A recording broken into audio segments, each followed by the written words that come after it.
Good afternoon. My colleagues and I remain squarely focused on achieving our dual mandate goals of maximum employment and stable prices for the benefit of the American people. The U.S. economy expanded at a solid pace last year and is coming into 2026 on a firm footing. While job gains have remained low, the unemployment rate has shown some signs of stabilization, and inflation remains somewhat elevated. In support of our goals, today the Federal Open Market Committee decided to leave our policy rate unchanged. Having lowered our policy rate by 75 basis points over the course of our previous 3 meetings, we see the current stance of monetary policy as appropriate to promote progress toward both our maximum employment and 2% inflation goals. I will have more to say about monetary policy after briefly reviewing economic developments. Available indicators suggest that economic activity has been expanding at a solid pace. Consumer spending has been resilient, and business fixed investment has continued to expand. In contrast, activity in the housing sector has remained weak. The temporary shutdown of the federal government likely weighed on economic activity last quarter, but these effects should be reversed as the reopening boosts growth this quarter. In the labor market, indicators suggest that conditions may be stabilizing after a period of gradual softening. The unemployment rate was 4.4% in December and has changed little in recent months. Job gains have remained low. Total non-farm payrolls declined at an average pace of 22,000 per month over the last 3 months. Excluding government employment, private payrolls rose at an average pace of 29,000 per month. A good part of the slowing in the pace of job growth over the past year reflects a decline in the growth of the labor force due to lower immigration and labor force participation, though labor demand has clearly softened as well. Other indicators, including openings, layoffs, hiring, and nominal wage growth, show little change in recent months. Inflation has eased significantly from its highs in mid-2022, but remains somewhat elevated relative to our 2% longer run goal. Estimates based on the Consumer Price Index indicate that total PCE prices rose 2.9% over the 12 months ending in December, and that excluding the volatile food and energy categories, core PCE prices rose 3.0%. These elevated readings largely reflect inflation in the goods sector, which has been boosted by the effects of tariffs. In contrast, disinflation appears to be continuing in the services sector. Near-term measures of inflation expectations have declined from last year's peaks, as reflected in both market and survey-based measures. Most measures of longer-term expectations remain consistent with our 2% inflation goal. Our monetary policy actions are guided by our dual mandate to promote maximum employment and stable prices for the American people. At today's meeting, the committee decided to maintain the target range for the federal funds rate at 3.5% to 3.75%. Since last September, we have lowered our policy rate 75 basis points, or 0.75 percentage point, bringing it within a range of plausible estimates of neutral. This normalization of our policy stance should help stabilize the labor market while allowing inflation to resume its downward trend toward 2%, once the effects of tariff increases have passed through. We are well positioned to determine the extent and timing of additional adjustments to our policy rate based on the incoming data, the evolving outlook, and the balance of risks. Monetary policy is not on a preset course, and we will make our decisions on a meeting-by-meeting basis. To conclude, the Fed has been assigned 2 goals for monetary policy: maximum employment and stable prices. We remain committed to supporting maximum employment, bringing inflation sustainably to our 2% goal, and keeping longer-term inflation expectations well anchored. Our success in delivering on these goals matters to all Americans. We at the Fed will continue to do our jobs with objectivity, integrity, and a deep commitment to serve the American people. Thank you. I look forward to your questions. Hi, Chris Rugaber at Associated Press. Thank you. I wanted to ask that, you attended the Supreme Court hearing last week on the Lisa Cook case, and Treasury Secretary Scott Bessent criticized that as political Can you say why you attended and what you would say in response to the Secretary's criticism? So let me start with, I don't respond to comments by other officials, whoever they may be. It's just not appropriate to do that. I will tell you why I attended. I would say that that case is perhaps the most important legal case in the Fed's 113-year history. And as I thought about it, I thought might be hard to explain why I didn't attend. In addition, Paul Volcker went to a Supreme Court case famously in, I guess, 1985 or so. So it's precedented, and I thought it was an appropriate thing, and I did it. Great. And then just quickly follow on the job market.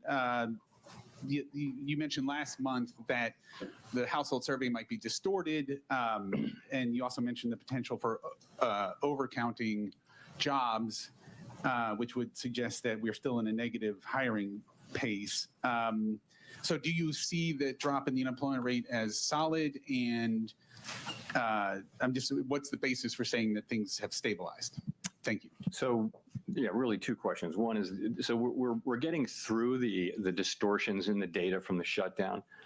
However big they were in November, they're smaller in December. So we're getting to a place where they're no longer material. They're still there, but it's a tweak here and there. The reason why we changed the statement, let me pull it out, was simply it used to say that judges that downside risks to employment rose in recent months.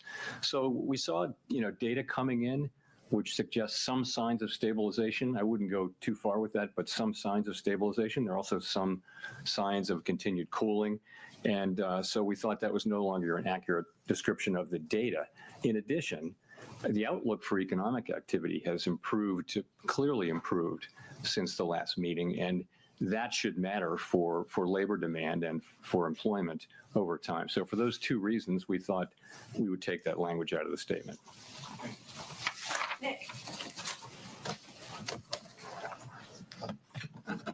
Nick Timrose, The Wall Street Journal. Chair Powell, you've generally avoided engaging with political controversies directly, and the video statement on January 11th was a departure. What made this different, and are you concerned it could draw the institution further into political debates? So today I'm simply going to refer you to the statement that I made on January 11. I'm not going to expand on it or repeat it. So I'm just not going to. This is really about the press conference and the economy and what we did today, and some ancillary areas. But I'm not going to be getting into that. Can you say whether the Fed has responded to the subpoenas? I have nothing for you on that today. Mike. Michael McKee from Bloomberg Radio TV. Have you made a decision on whether you would remain as a governor of the Federal Reserve? And if so, would you tell us what it is? And if not, when might we anticipate a decision? No, and I really, once again, have nothing for you on that today. That either. Why would you want to leave it all under the circumstances? Again, I don't want to get into this. It's not something there's a time and place for these questions, but not something I'm going to be getting into today. Thank you. Thank you. Claire Jones, Financial Times. Thanks a lot for taking my questions. And another one that might, lead to a similar answer. We've seen quite big movements in the dollar over recent days. What do you think is driving the US currency lower? And have you been at all concerned just by the extent of the volatility we've seen this week? Thank you. So, Claire, as you probably know, we don't comment on the dollar. Really, the administration, especially the Treasury Department, has the job of oversight over the currency and exchange rates and all that. We don't comment on that. It's not our role. So I have nothing for you. But what's your view on the market movements? What do you think behind them? Is it asset managers diversifying? Is it? Yeah, I just don't. We don't talk about the dollar. We don't talk about what moves it around. It's just not appropriate for us to do so. Really, the Treasury Department has that. It's their role, their bailiwick, and we stay off it. We do monetary policy and some other things, but we don't comment on the dollar. Sorry. Neil. Hi, Chair Powell. Neil Irwin with Axios. Obviously, no SEP in this meeting, but in light of the slight firming up of the language around growth in the labor market in the statement, should we assume that the timeline for any further rate cuts is pushed back compared to what people might have thought in December? Well, first of all, if you look at the incoming data since the last meeting, clear improvement in the outlook for growth. The data have come in, and sentiment, the beige book, everything comes in suggesting that this year starts off on a solid footing for growth. Inflation performed about as expected, and as I mentioned, some of the labor market data came in suggesting we're evidence of stabilization. So it's overall a stronger forecast, really, if that's your question. I'm not sure I answered your question. But in terms of timing or pacing of any additional easing? So we haven't made, what we'd say about this was that after this meeting, after the 3 recent rate cuts, we're well positioned to address the risks that we face on both sides of our dual mandate, and we'll continue to make our decisions meeting by meeting based on the incoming data, the implications for and the outlook and the balance of risks. Haven't made any decisions about future meetings, but the economy is growing at a solid pace. The unemployment rate has been broadly stable, and inflation remains somewhat elevated. So we'll be looking to our goal variables and letting the data light the way for us.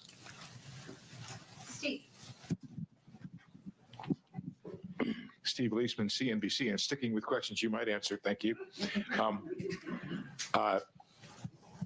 You had previously, I believe, described the current policy rate being at the higher end of neutral. And if you look at the longer run, the SEP and the longer run rate, 16 of 19 officials are actually below there on their long run. Is the Fed still in a process of bringing it down towards a middle range of neutral? And what would it take to get there?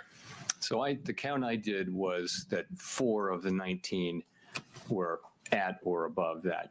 And maybe I missed by 1, but I thought it was 4. And if you look at the dealer survey, it was 10 out of 58 where we're at or above. So you're right. It's the higher end of the range. What we say is it's within the range of plausible estimates. This is the higher end of that range, but so for some people they think it's neutral. I think, and many of my colleagues think, it's hard to look at the incoming data and say that policy's significantly restrictive at this time. It may be sort of loosely neutral, or it may be somewhat restrictive. It's in the eye of the beholder, and of course, no one knows with any precision. So, you had to follow up. I get what you're saying, but some officials have described the Fed being in a mode of bringing it down eventually over time. Are you still in that mode, or is this a place to hang out? Yeah, no, I would say if you look at the SEP from December, most people had additional normalization. But at the same time, we've done a lot of the process of normalizing. A good piece of it is done with 75 basis points, and before that, 100. It's 175 basis points we've cut since we began cutting in September of 2024. So you've moved now to, Fed funds is running just a little below 3.65%. So you've moved a good way, and we think we're well positioned here to watch how the economy performs, look at the data. We're not making decisions about future meetings, but we do think we're well positioned after those 3 cuts to let the data speak to us. Amira.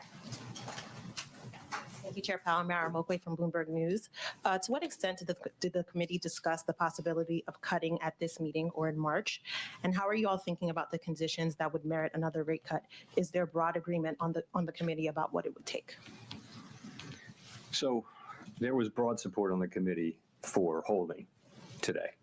Broad, I would say, including among non-voters.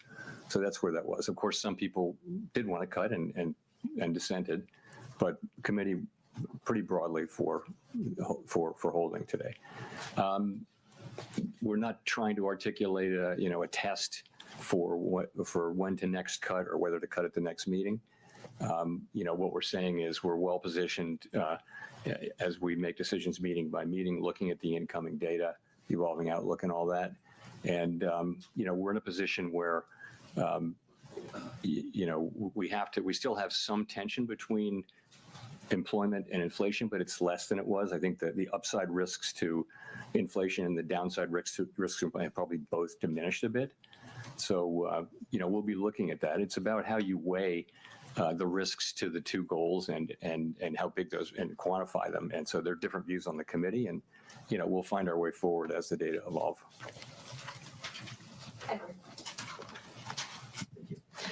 Thank you, Mr. Chairman. Edward Lawrence from Fox Business.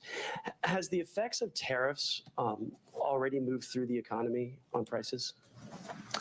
A lot of it has. So basically, there are many different estimates, and they're all highly uncertain. But most of the overrun in goods prices is from tariffs. And that's actually good news, because if it weren't from tariffs, it might mean it's from demand, and that's a harder problem to solve. We do think tariffs are likely to move through and be a one-time price increase. So most of the overshoot, if you were to take that out, inflation, core PCE inflation is running just a bit above 2% x the effects of tariffs on goods. And the other good news is, if you look away from goods and look at services, you do see ongoing disinflation in all the categories of services. So that's a healthy development. So that's what's going on. The expectation is that we will see the effects of tariffs flowing through goods prices, peaking, and then starting to come down, assuming there are no new major tariff increases that are begun. And that's what we expect to see over the course of this year. If we see that, if we see that, that would be something that tells us that we can loosen policy. Also, if we see something that suggests that the labor market is not stabilizing, that in fact the downside risks reemerge, or the data just get worse, we'd have to look at both of those. We have a two-sided mandate. If I could, if President Trump does pick a new Fed chairman before May, what does that look like? How would you work with that person, and what does that transition period look like? I don't have anything for you on that. That will depend on Congress's actions and things I can't speculate on. Howard. Howard Schneider with Reuters. Thank you for taking our questions. Given the changes in the statement and all you've said so far, is it fair to describe risks to both sides of the mandate as roughly balanced right now? And is the next move necessarily down? I'd say that the upside risks to inflation and the downside risks to employment have diminished, but they still exist. So there's still some tension between the mandates. Are they fully in balance? Hard to say. And we think our policy's in a good place. I've just discussed reasons why we might change our policy, and we'll just have to see how the data lead us. I'm wondering, you a minute ago you said you felt expectations were consistent with your mandate, that the 2 and the 10-year break-evens have moved quite notably in the last couple of weeks, I believe. Is there any concern on that front? I mean, I recently looked at all of the both survey and market-based short-term inflation expectations have come way down. They were in a good place at the beginning of last year. They spiked around Liberation Day, and now they've fully retraced in the last few months. So that's very comforting. And the longer-term inflation expectations have remained in places that are very consistent with 2% inflation over time. So expectations have been solid, and they reflect confidence in the return to 2% inflation. Andrew. Apologies if this is a little bit repetitive, but in the past you've said that the reason you cut rates was that the risk to the labor market was greater than the risk to the inflation side. Is that still true? We haven't made. You're right. We saw the labor market weakening, and we acted, and I think that was the appropriate thing to do. We will always act to address what we see as the economy moving away from our goals. Risks to both of the variables are a little less. I think that the upside risk to inflation, again, a little bit less, and the downside risk to employment, a little less. I just would say that I'm not making a judgment about how, one of them is more at risk than the other, just that the risks to both of them have diminished. Okay, thanks. BIS wrote a paper last summer which concluded that global investors were hedging their dollar exposures in ways that previously they hadn't because of policy uncertainty. Do you agree with BIS? We really don't see much at all about that whole story. There's just not a lot of data that suggests that there's much to that. Thanks. Anna Swanson with the New York Times. Can you talk more about what you would need to see in the labor market to conclude it's time to resume easing? Do you need to see further deterioration in the labor market, or would it be enough for inflation to soften? So we'll always be looking at both things. And so there could be combinations, infinite numbers of combinations that would cause us to want to move. Certainly, a weakening labor market would be an argument for loosening. But what's happening with inflation? If inflation were at the same time getting worse, you just have a very difficult situation there. So we'll be looking at both. Clearly, a weakening labor market calls for cutting. A stronger labor market says that the rates are in a good place. We'll have to be making similar judgments too on inflation, though.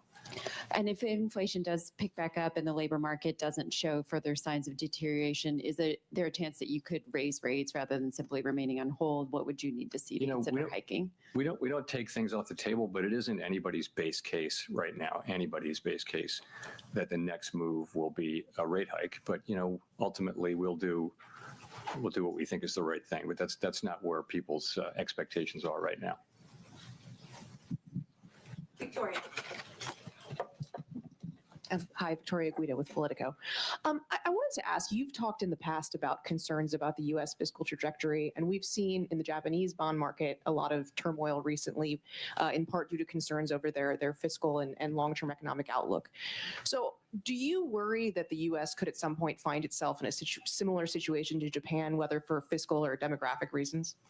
Over time, you've seen that U.S. rates have remained they haven't moved a lot really for a while, but they haven't moved a lot because of what's been happening in Japan. So it's more of an over time thing. The U.S. federal budget deficit is, uncontroversially on an unsustainable path. The level of debt is not unsustainable. It's very much sustainable, but the path is unsustainable. And the sooner we work on it, the better. But right now we're running a very large deficit at essentially full employment. And so the fiscal picture needs to be addressed, and it's not really being addressed. So that's important. I'm not in any way connecting it to some sort of near-term market event, but ultimately it's something we'll have to deal with. And that, in the end game, that's where you wind up, is in some kind of a difficult thing. But that's not where we are. It's not where Japan is either. But it's certainly not where we are right now. Does it reduce the effect of your rate cuts that longer-term rates have overall not really budged that much? I wouldn't say that. The thing is, technically, higher longer-term rates means less accommodative financial conditions. But remember, many, many things move longer-term rates. It's not mostly what happens on the short end. There can be effects of longer-term rates from our moving our policy around, but it's much more assessments of the fiscal path and fiscal policies and risks and things like that move the 10-year around. You can look back at and find periods where we've been very actively moving the policy rate over the course of a year, and over the course of that year, the 10-year is exactly where it started. So there's not a tight link between 10-year rates and the overnight rate. Elizabeth. Thanks so much, Elizabeth Schulze with ABC News. Republican Senator Tom Tillis, who sits on the Senate Banking Committee, said he will block any Fed nominee, including the chair, until this investigation into you is resolved. Do you support this move by the senator, and what conversations have you had with the senator? I've got nothing for you on that. More broadly, what would happen to American households if the Federal Reserve loses its ability to operate independent from politics?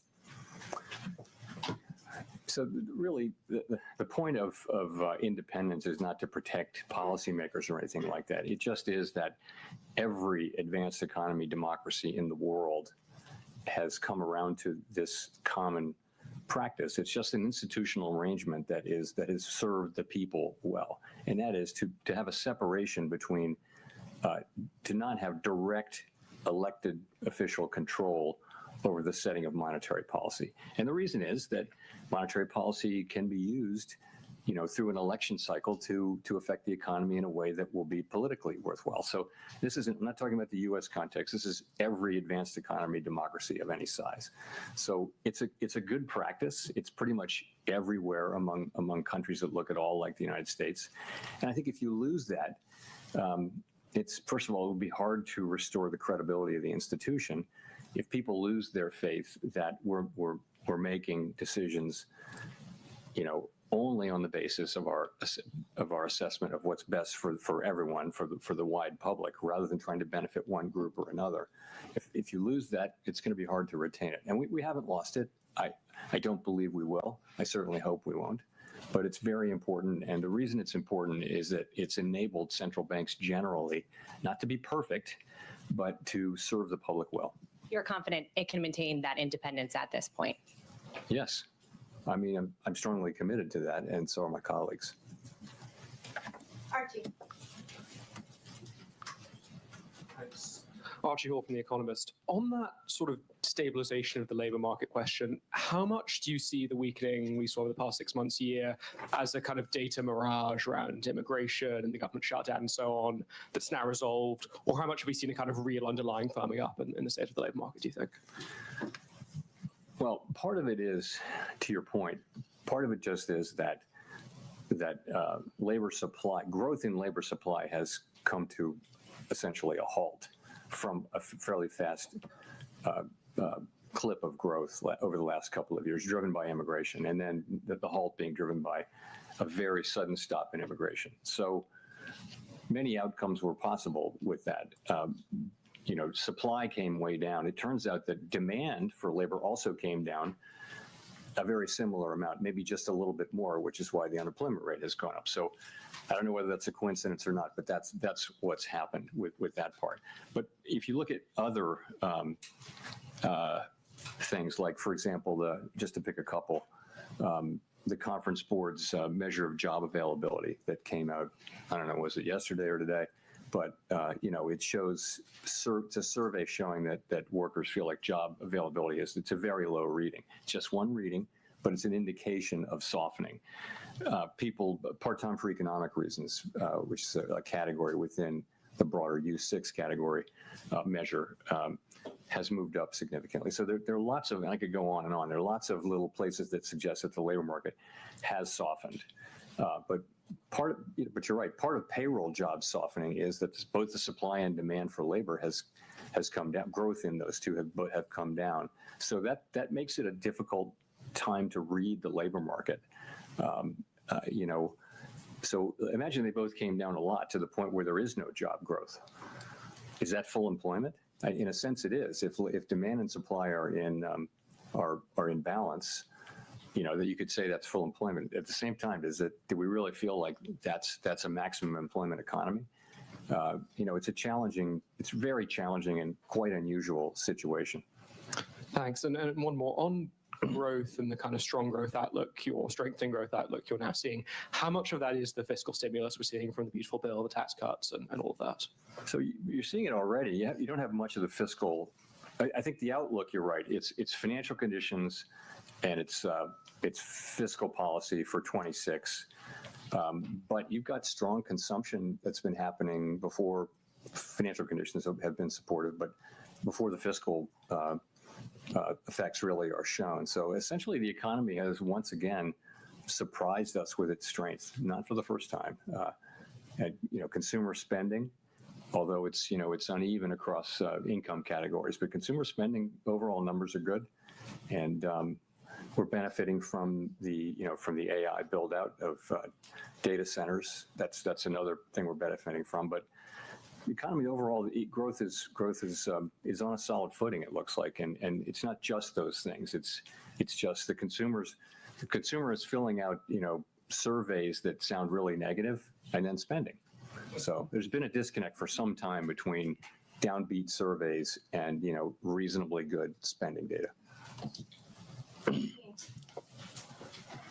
Thanks, Chair Powell. Christine Romans from NBC News. You talked about how consumer spending is uneven.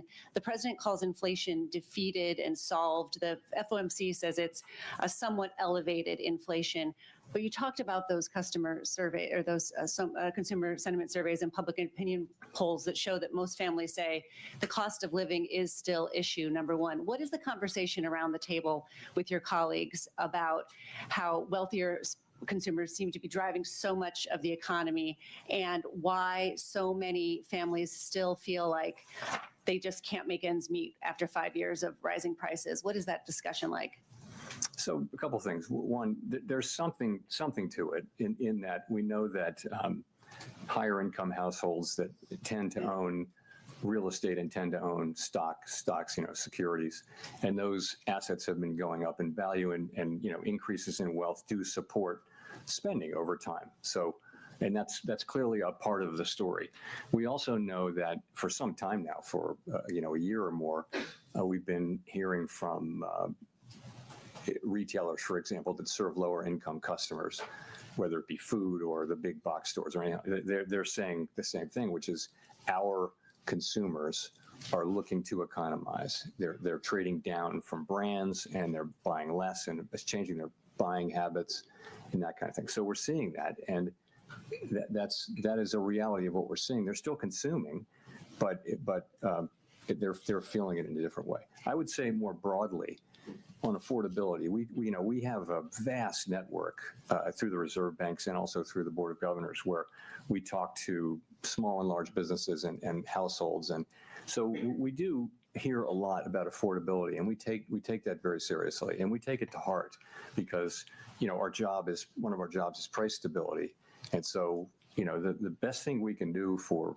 people who are feeling that squeeze is to keep inflation under control and, frankly, to finish the job of getting inflation back down to 2%.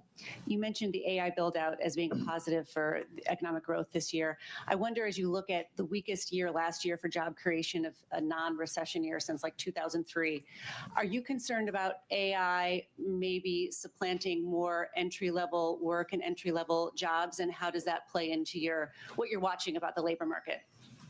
So everyone, of course, is watching AI and the deployment and, trying to understand exactly what's happening. And there's a wide range of possibilities. It's hard to say. And of course, anyone who uses it is amazed at what it can accomplish, right? So every technological wave will eliminate some jobs and create other jobs. And it's always been the case. If you look back, wave after wave after wave, there will be some disruption, but ultimately technology increases productivity, which is the basis for rising wages. And it may not all happen immediately, but over time, it's what enables incomes to rise over time is rising productivity. So and we always ask, well, this is going to be different, is it going to be different? And we don't know. And we may, in any case, see in the short term jobs that are being eliminated by the capabilities of AI. We may see that. We just don't know what the overall effect is going to be. So how to think about it in macroeconomic terms, it's very hard. We can look at the aggregate data.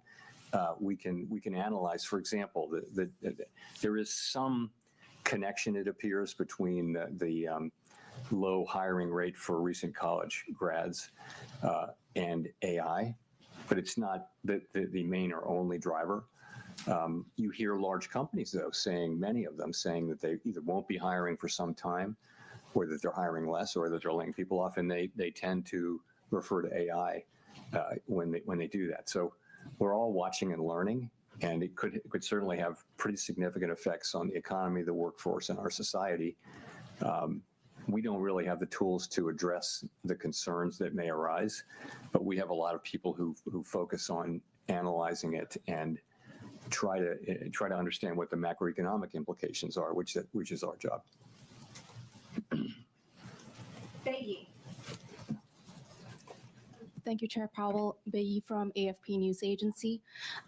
You mentioned earlier that on inflation, the broad expectation was for a one-time price increase and then for inflation to come down. And I was wondering, is your expectation still for inflation to start cooling in the second half of 2026? And if you could elaborate how far we are from target currently. Thank you.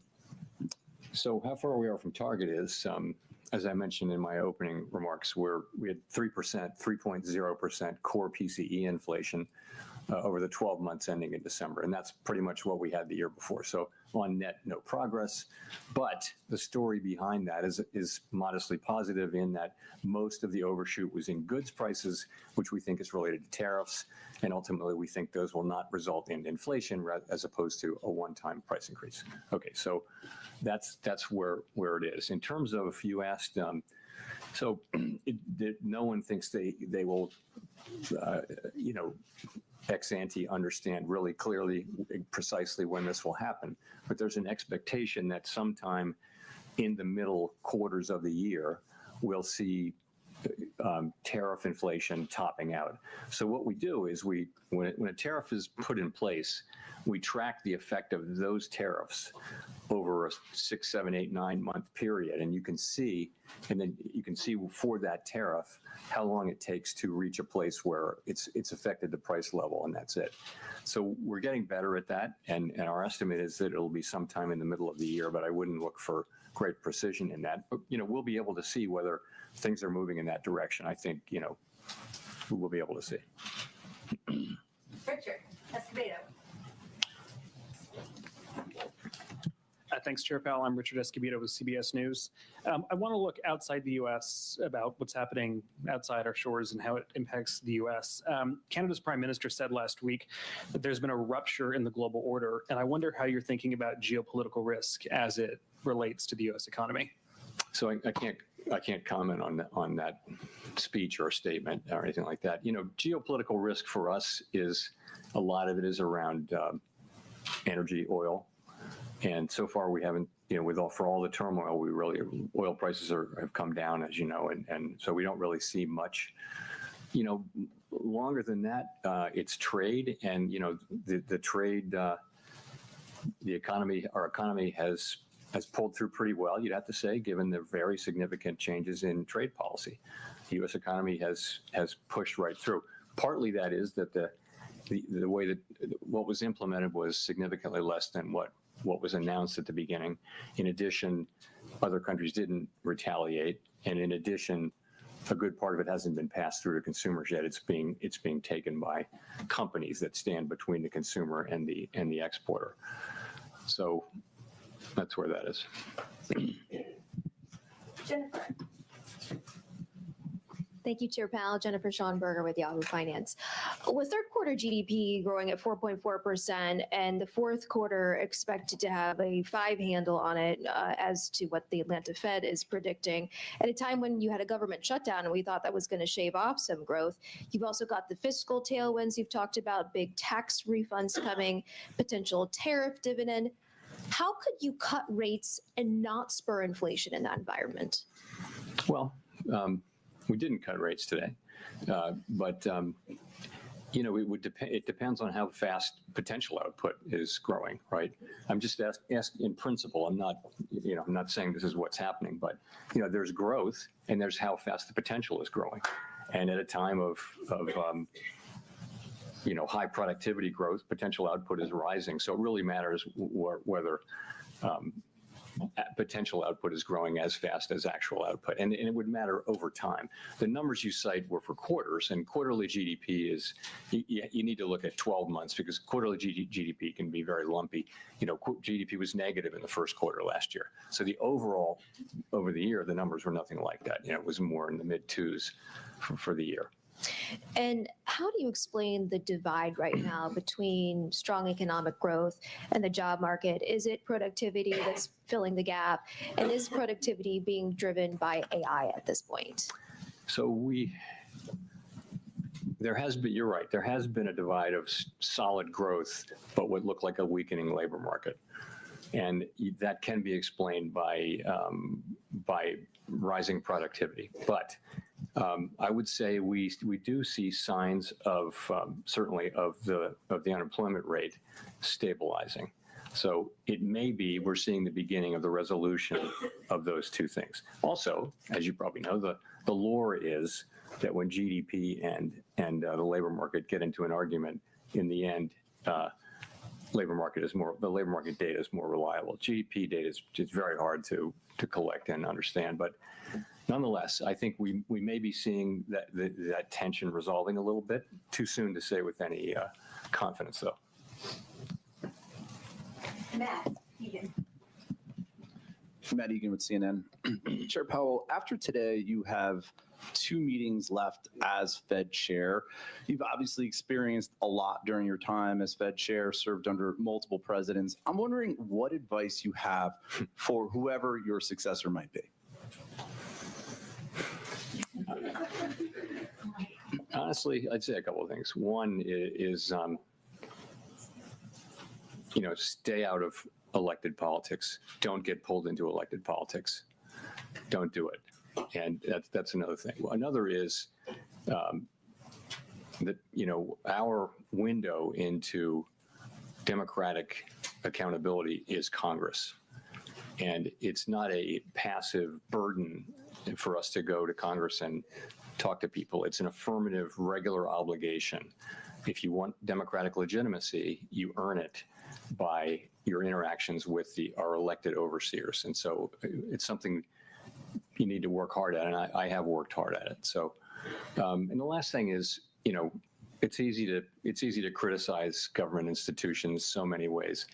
I will tell whoever it is, you're about to meet the most qualified group of people you not only have ever worked with, you will ever work with.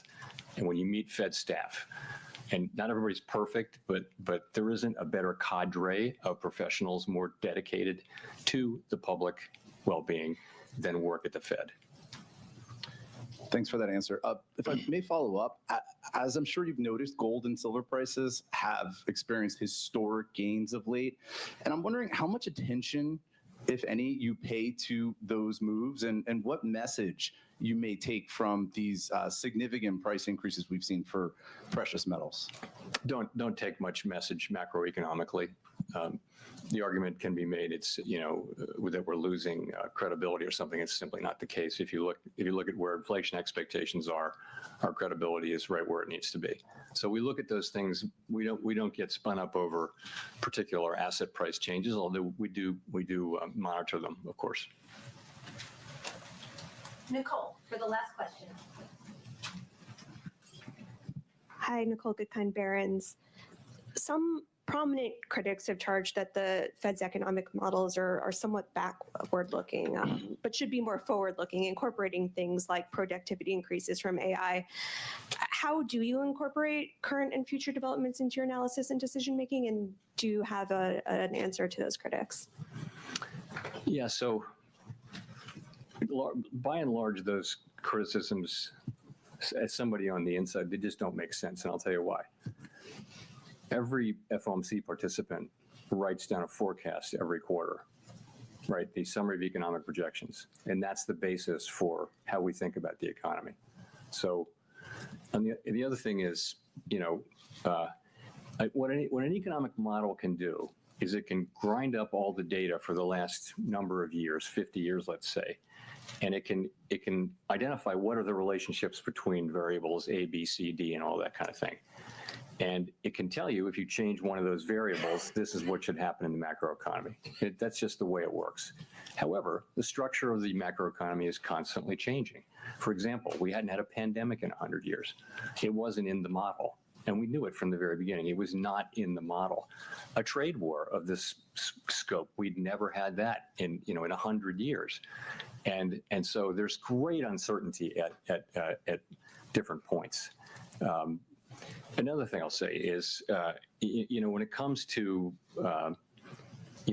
technological developments that raise potential output, some kind of technological revolution like happened in the 90s here and like maybe happening now with AI, we're all over that. And, everyone studies those periods and, we're very clear-eyed about the possibility that this higher productivity may persist and also that it may not. We're not, no one's sitting here unaware of the possibility of higher productivity. We've been talking about it for 3 years. It long predates the current situation. It's been going on for 5 or 6 years. We've had productivity higher. We've been talking about it that whole time. So it's very much on our minds, and we are well aware that higher productivity means higher potential output, and it changes the way you think about potentially inflation, growth, labor market, and all those things. That's all in our models. I mean, if it's just a question of using better models, bring them on. Where are they? We'll take them. But I think, we certainly are in contact with anybody who does economic modeling, and we're always looking to do better at that. But that's how I think about that. And just a quick follow-up. We've been talking a lot about tariffs and passing through, and we've been talking a lot about them for the past few months. The trade landscape is still in a constant state of flux. Announcements, threats, negotiations, they're all frequently changing. So I'm wondering how you actually track these, what data or channels are most critical to follow this in real time? Trade? Yeah, the impact of tariffs and how they're changing. Yeah, I think our staff has done a really nice job on that, and they've kind of put it together in real time. So as I mentioned, a tariff gets put in place, you can pretty much track its effects on pricing and on everything. And so you build a model up from all of the tariffs. At the beginning, it was very much of a forecast. Now it's every cycle that goes by, it becomes more informed by actual data. And our forecasts were not far off. What changed was, as I think I said earlier, what was implemented was smaller than what was announced.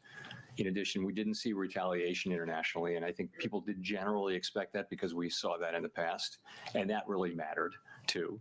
And then the other thing is that pass-through didn't know how fast that was going to be to consumers, didn't know how much exporters would take, how much companies in the middle would take, and how much the consumer would take. And it turns out it's a lot of companies in the middle who, by the way, are pretty strongly committed to passing the rest of it through, which is one of the reasons why we need to keep our eye on inflation and not declare victory prematurely. Thank you. We're done?